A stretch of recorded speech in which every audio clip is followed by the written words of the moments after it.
Hello, today we are going to perform the third activity under relay. So let's start. The alternating lamps.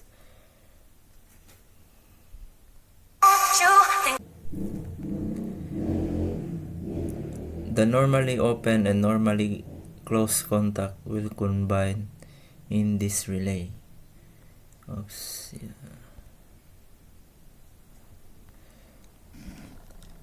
So let's analyze.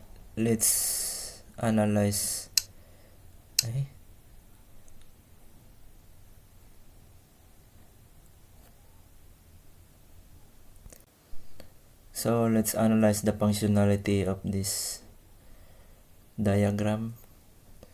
So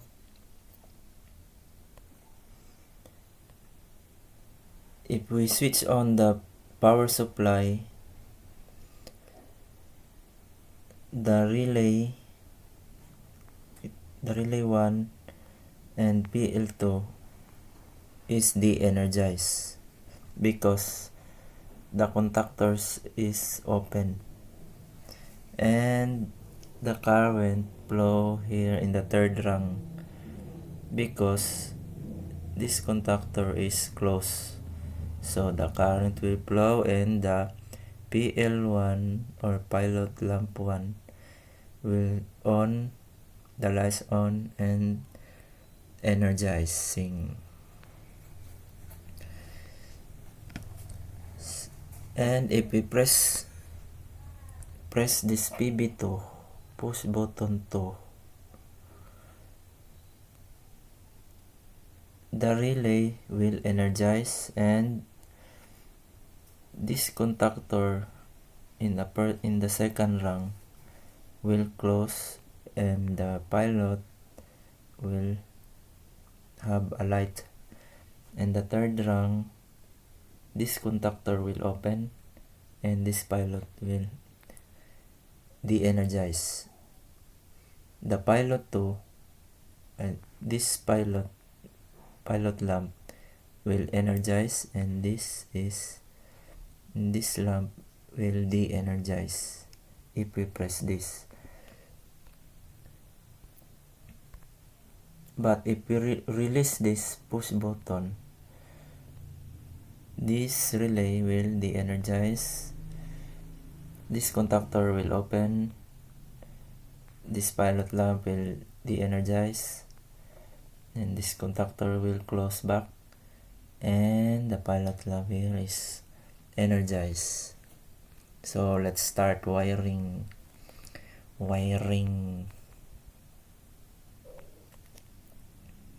So from 24 volts this positive from 24 volts to the input of PB2 to the input of PB2 to the input of PB2. Wala man. Input of PB2.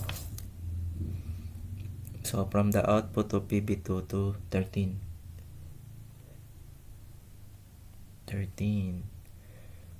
From 14 to the relay output of the 14. Output of the relay is 14 to back. In the second rung, number 9, open contact input of the R1. Number 9 to the input of the PB2.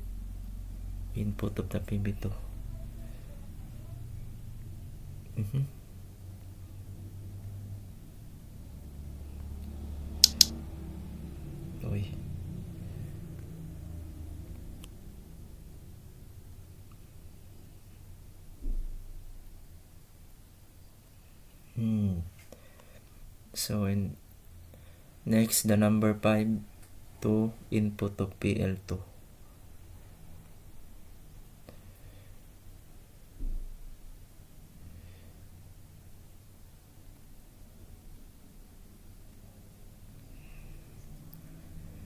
and the output of the PL2 to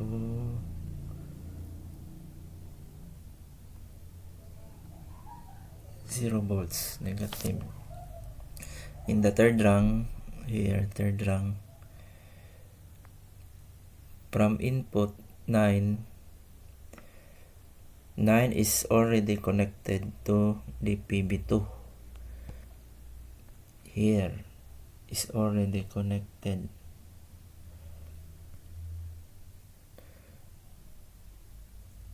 This is equivalent diagram here. This is 9.5, the normally open, and the 9.1 normally closed. So it means we have to connect only one,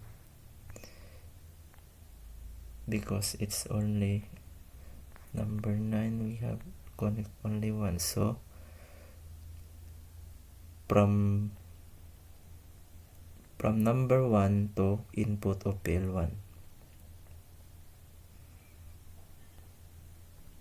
number 1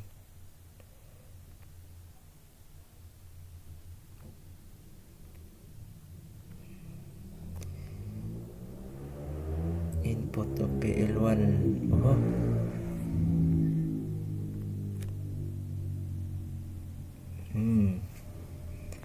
PL1.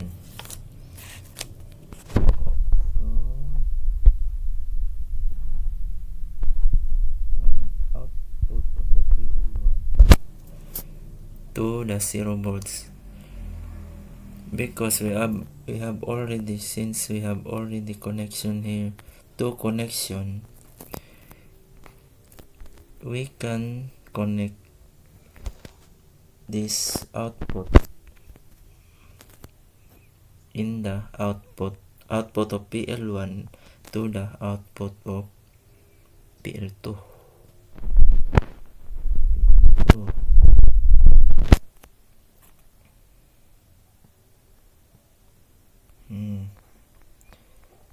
So let's submit if it's correct. Submitting pass. So let's simulate here. Simulate this.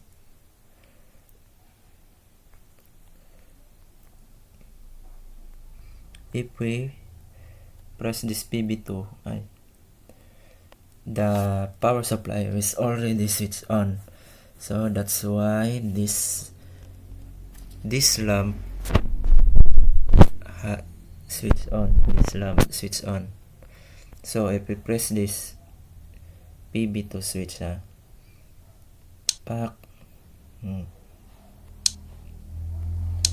if we press this PB2, the pilot lamp 1 turn off and the contactor will open, and the PL2 will turn on, and the contactor R1, the contactor on the second rung, will close. So that's why the current flow in the second rung, and the PL2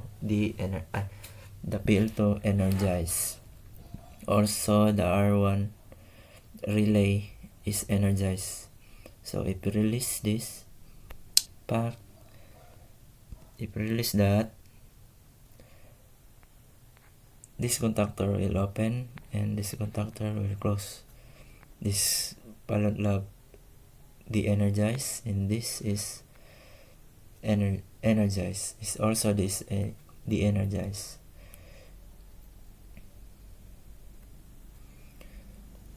So that's all. This is the alternating lamp. Thank you.